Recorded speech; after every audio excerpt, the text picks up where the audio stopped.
আচ্ছা, তো এইবার হচ্ছে 5 5 এবং 4, 5 এবং 4 এই দুইটা থেকে সৃজনশীল বেশি তৈরি হয়। বিপরীত কোণ আর বিপরীত বাহু এই কথাটা দিয়ে তৈরি করা হয়। আগেরটা ছিল দুইটি কোণ ও একটা কোণের বিপরীত বাহু দিয়ে আছে। এবার বলছে দুটি বাহু ও একটি বাহুর বিপরীত কোণ। এই কথাটাই ঘুরানো কথা। এইটা দিয়ে 4 আর 5 দিয়ে সৃজনশীল বেশি তৈরি হয়। তার যে দুটা বাহু একটা কোণ দেওয়া আছে। তা মনে করি এ একটা বাহু, বি একটা বাহু এবং এক্স একটা কোণ দেওয়া আছে। ত্রিভুজটি আঁকতে হবে। সর্বক্ষেত্রে ত্রিভুজ আঁকার সময় আমরা প্রথমে কি বলবো, যে কোনো রশ্মি এরকম স্কেল ধরবে, ধরে কি করবা, যে কোনো রশ্মি বিডি লই, বিডি যে কোনো রশ্মি নেই। এইবার যখন রশ্মিদের হর্ষ আমরা কাটি নিই, এই যখন বিপরীত কোণ বলবে তখন এইখান থেকে আর কেটে নিতে পারবো না। বিপরীত বাহু যদি বলে তখন কেটে নেব এবং সামান্তরাল লাগবে। তাহলে বিপরীত বাহু বললে করে, আর বিপরীত কোণ যদি বলে তাহলে আর কেটে নেব না। এখানে এ বাহুর সমান, এখানে কেটে নিই। কি বাহু? এ বাহুর সমান করে আমরা কাটতে যাচ্ছি। এ বাহুর সমান করে আমরা কাটবো। কিভাবে কাটবো? এই যে এ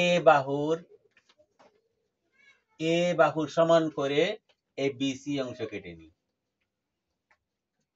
এই চিহ্নটা আমার থাকবে, এই চিহ্নটা অঙ্কনের চিহ্ন, বিবরণ আকর্ষক, তাই না কাটে নিলাম না, কাটে তো নেওয়া যাবে না।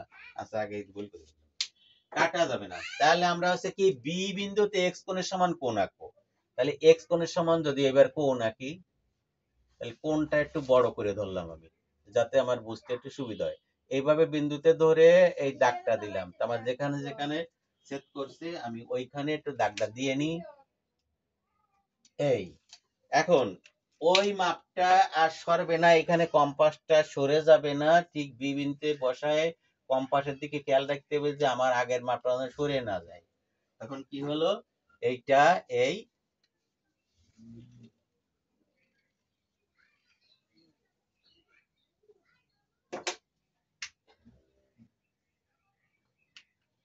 এই আমার কোণটা সরে না গেল। তারপরে আমরা কি করব, যে কোণের মাপ নেব।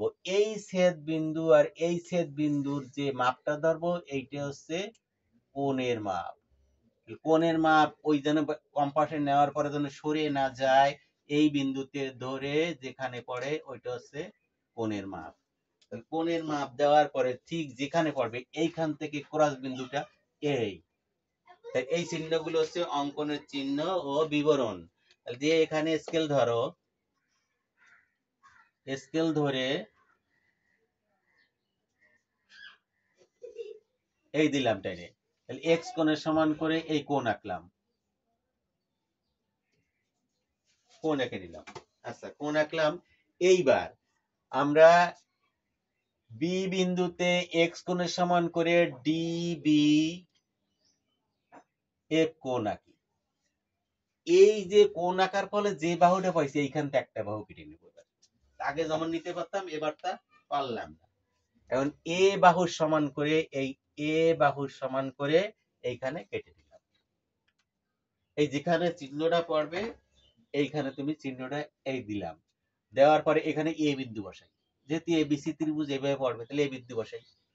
তাহলে এ কার সমান, বি এফ থেকে এ বাহুর সমান করে বি এ কেটে নিই। এবার এ বিন্দুকে কেন্দ্র করে, দেখো এ বিন্দুকে কেন্দ্র করে আরেকটা বাহু আমার কি আছে, বি আছে। এ বিন্দুকে কেন্দ্র করে এই বি বাহুর সমান করে একটা বৃত্তচাপ আঁকি। এই বি বিন্দুতে এখানে বসাবে, বসায় এর ব্যাসার্ধটা এইভাবে নেবে, নিলে নেওয়ার পরে এই বিন্দুতে বসাবে। বসায় দেখবে যে এইখানে যদি হাতে না পায়, মনে করো তোমার, আমার তো হাতে পেয়ে গেছে না, তোমার হাতে না পায়, আমি গিয়ে তাহলে দিয়ে নি, তারপরে দেখাই।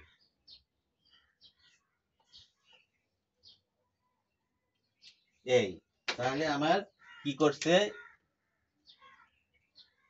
এই বসাইছে এই।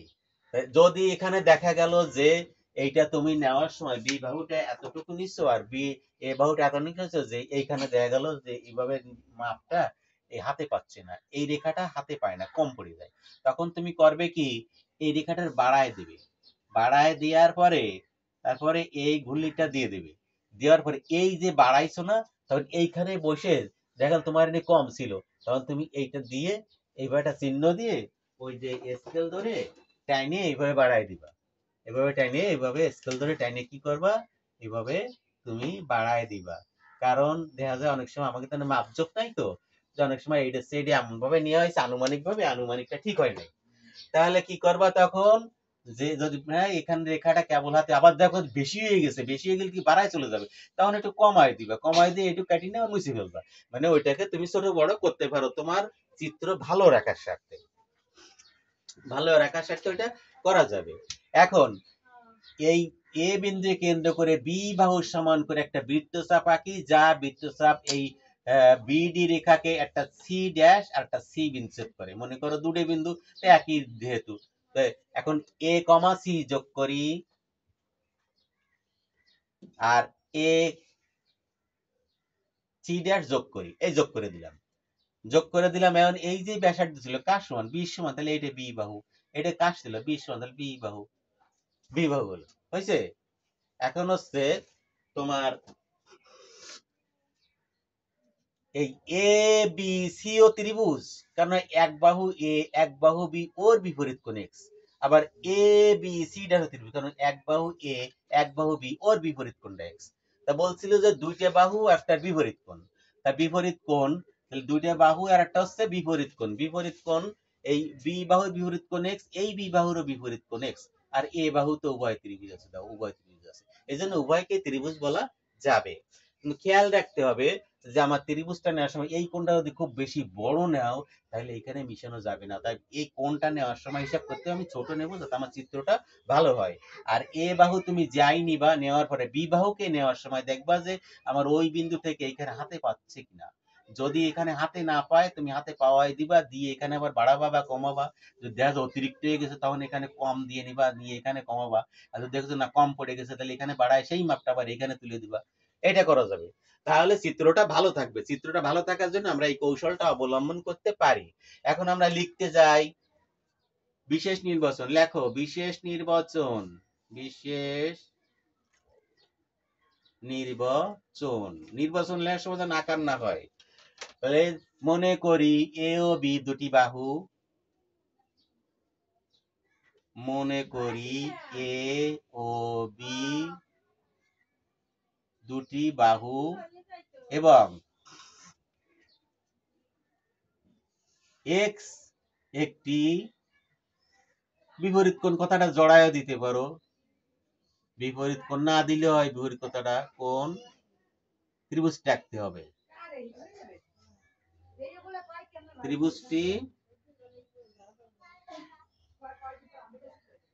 আঁকতে হবে। এবার অঙ্কন, অঙ্ক ধাপ 1, ধাপ 1, ধাপ 1 কি হয়েছে, প্রথমে আমরা জানি যে বিডি যে কোনো রশ্মি থেকে, বিডি যে কোনো রশ্মি, এই জায়গাতে কেটে নিতে পারলাম না, কারণ হচ্ছে আমাদের বিপরীত কোণ বলছে, বিপরীত কোণ বললে কেটে নেওয়া যাবে না, কিন্তু বিপরীত বাহু বললে আমরা কেটে নিয়ে সমান্তরাল রেখা আঁকতাম। তাহলে যে কোনো রশ্মি বিডি লই, যে কোনো রশ্মি বিডি লই বা নেই, যে কোনো বেশি বিডি বি বিন্দুতে এক্স কোণের সমান করে সি বি এফ কোণ আঁকি, যেহেতু ছোট হয়ে গেছে টেক্সটা জড়ায় রাখি, বি বিন্দুতে এক্স কোণের সমান করে কি কার্ভ আঁকছি, সি বি এফ কোণ আঁকছি। তাহলে সি বি এফ কোণ, কোণ পড়িছে বি তে, বি অক্ষরটা মাঝে, এফ কোণ আঁকি, এফ কোণ আঁকি, আঁকলাম, তাহলে এটা এফ কোণ আঁকি। আচ্ছা এইবার ধাপ 2, ধাপ 2 তে কি করছি, বি এফ থেকে বি এর এর সমান করে এ বি কাটি, এই যে এইটা এ, এই এ এর সমান করে এ বি কাটি, তাহলে বি এফ রেখা থেকে বা বি এফ থেকে, রেখা থেকে এ এর সমান করে, যেভাবে তুমি বর্ণনা করবে তোমার নিজের ভাষায়, এ এর সমান করে এ বি কাটি, এ বি কেটে নিই বা লই বা নিলাম, কত কি লেখা যাবে তোমার মনের ভাষা দিয়ে তুমি লিখে যাবা। ধাপ 2, এবার ধাপ 3। এ বিন্দুকে কেন্দ্র করে বি রেখার সমান ব্যাসার্ধ একটি বৃত্ত চাপাকি যা সি ও সি ড্যাশ বিন্দু ছেদ করে। লিখলাম কি, এ বিন্দুকে কেন্দ্র করে, বিন্দুতে না কিন্তু বিন্দুকে কেন্দ্র করে লিখবো। অনেকে লিখে ফেলে এ বিন্দুতে কেন্দ্র করে, বিন্দুতে না, বিন্দুকে, অর্থাৎ এই বিন্দুকে কেন্দ্র করে। তখন লিখবা এ বিন্দুকে কেন্দ্র করে বি এর সমান ব্যাসার্ধ নিয়ে, ওই যে বি বাহুর সমান ব্যাসার্ধ নিলাম, বি এর সমান ব্যাসার্ধ নিয়ে, বি এর সমান ব্যাসার্ধ নিয়ে একটি বৃত্তচাপ আঁকি, একটি বৃত্তচাপ আঁকি যা কোথায় ছেদ করেছে, সি ড্যাশ ও সি বিন্দু ছেদ করে। তাহলে সি ড্যাশ ও সি বিন্দুতে ছেদ করে। এই ছেদ করলো, ছেদ করার পর আমরা যোগে চলে যাব। এই সি ড্যাশ ও সি বিন্দু ছেদ করে। ধাপ 4, ওইখানে লিখে দিতে পারতাম যে যোগ করি, একটা ধাপ বাড়ালে মনে থাকবে ভালো, ধাপ বাড়াই। তাহলে এ কমা, যোগ করার সময় কমা হইতে হয়, এ কমা সি ও এ কমা সি ড্যাশ যোগ করি। যোগের সময় কমা দিবা, যোগ করি। যোগ করার সময় কমা দিতে হয়, কারণ দুটো রেখা বিন্দু যোগ করে একটা রেখা হয়, এই জন্য কমা দিবা। যোগ করি, তাহলে কয়টা ত্রিভুজ হলো, একটা এ বি সি ত্রিভুজ, ত্রিভুজ এ বি সি, আর একটা হলো ত্রিভুজ এ বি সি ড্যাশ, ও ত্রিভুজ এ বি সি ড্যাশ উভয়ে উদ্দিষ্ট ত্রিভুজ।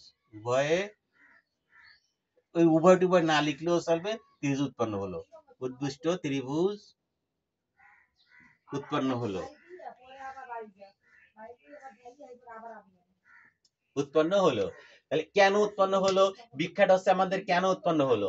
দেখো যে এই বাহু নিয়ে আমরা ব্যাসার্ধ আঁকছি, আঁকার পরে কি হয়েছে যে আমরা এটা নিতে পারছি। এখন আমরা পরবর্তীতে ভিডিও চলে যাচ্ছি।